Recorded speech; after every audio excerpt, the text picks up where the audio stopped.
Hi, this is Greg Nance, founder and CEO of Diet.com, welcoming you back to our series on building your application to get into your dream school. Today's session, we're going to focus actually on those of us that are looking for research opportunities, especially in the sciences, although even social scientists like myself can benefit from this advice.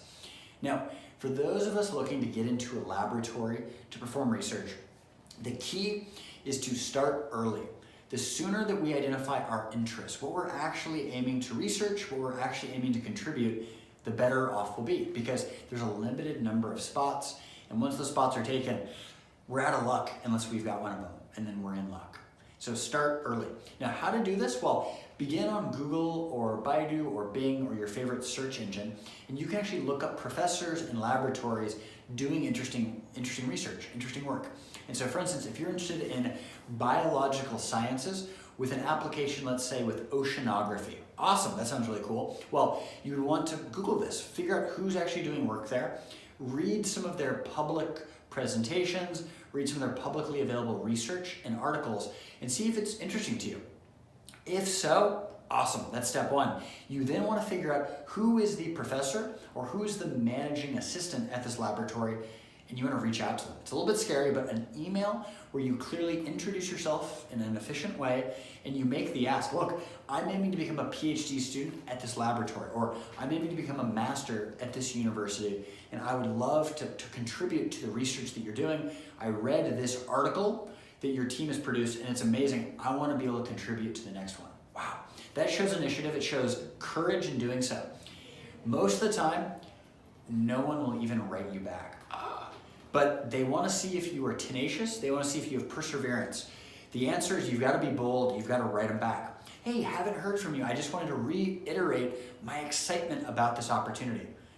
Hey, I want to give you a quick update on some of the research that I'm doing here in India, here in China. Hey, haven't heard back from you yet. Just wanted to reiterate how excited I am for this opportunity. Don't let them forget about you. Every 2 weeks, every 3 weeks, write them back. Let them know that you're still thinking about this, and you have a much, much better chance to make an impression when you don't give up. Then pick up the phone and call them. It's a great opportunity for you to get directly in touch and share why you're excited. You can actually find a lot of laboratory representative phone numbers on their website. So actually go through, become a detective, get contact information, and then follow up. Once you've made contact, it becomes a two-way interview process. You've got to show that you've got some of the skills, you've got the attitude, you've got the initiative, and the budding expertise to contribute.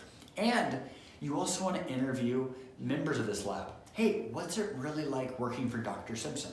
Hey, what's the time commitment at the laboratory? What's a typical day look like? Hey, does Dr. Simpson really mentor you? Does Dr. Simpson really take you under his wing? Would he write a recommendation letter for you? Get answers to these questions by asking open-ended questions. Better to not ask yes and no questions, because those answers aren't as interesting as letting someone talk for a minute or two so you get a lot more context, a lot more detail to that question. So this advice is all really, really useful, I think, for those of us targeting scientific research opportunities. But even those of us that are not looking for a laboratory specifically, we want to put together a portfolio, a profile of the things that we've accomplished. You can do that by creating a LinkedIn profile and then putting up your relevant information and then directing the research coordinator to your LinkedIn profile or to a personalized web page, for instance. That shows people that you've got the credibility, the expertise together. You also want to provide references so they can call one of your professors or a former supervisor. And that way, it's not just you saying you're really good, it's your work speaking for itself, along with a great reference that is able to speak to your virtues.